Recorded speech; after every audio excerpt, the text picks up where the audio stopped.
บายดีขอต้อนรับเข้าสู่การรายงานข่าวพยากรณ์อากาศที่ห้องข่าวกรมอุตุนิยมและโทรศาสตร์สำหรับมื้อนี้อากาศยังจะเย็นหาหนาวเย็นในตอนกลางคืนหาตอนเช้าอยู่ทั่วไปในแต่ละภาคเฮามาเบิ่งรูปภาพดาวเทียมมื้อนี้กันเลยว่าจะเป็นแนวใด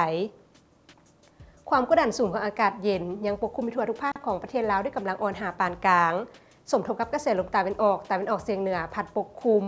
ซึ่งจะเฮ็ดให้อากาศเย็นหาหนาวเย็นในตอนกลางคืนหาตอนเช้าอยู่ทั่วไปในแต่ละภาคพร้อมจะมีหมอกหนาปกคลุมอยู่บางท้องถิ่นในตอนเช้าและมีลมพัดแรงเป็นบางโอกาสต่อไปเฮามาติดตามสภาพอากาศโดยรวมของแต่ละภาคมื้อนี้กันเลย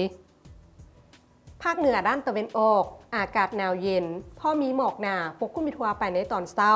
และจะมีลมพัดแรงเป็นบางโอกาสอยู่บางท้องถิ่นอุณหภูมิในระหว่าง10-27องศา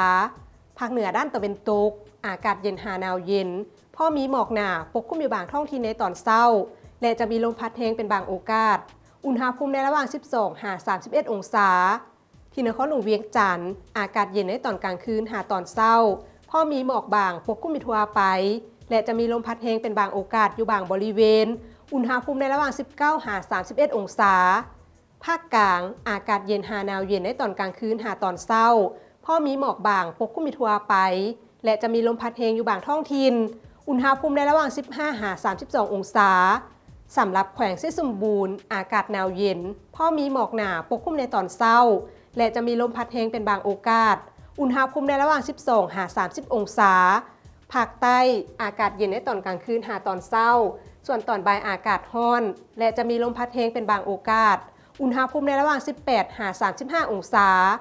สำหรับเขตภูเพียงบริเวณอากาศหนาวเย็นพอมีหมอกหนาปกคลุมในตอนเช้าและจะมีลมพัดแรงเป็นบางโอกาสอุณหภูมิในระหว่าง12-24องศาท่านผู้ชมที่เคารพมาฮอดนี้การรายงานข่าวพยากรณ์อากาศก็ได้หมดเวลาลงแล้วท่านสามารถติดตามชมโดยผ่าน Facebook หรือ YouTube ที่ขึ้นตามหน้าจอนี้ขอขอบใจสำหรับการรับชมข่าวพยากรณ์อากาศแล้วพบกันใหม่ในมื้ออื่นสำหรับมื้อนี้ขอกล่าวคำว่าสบายดี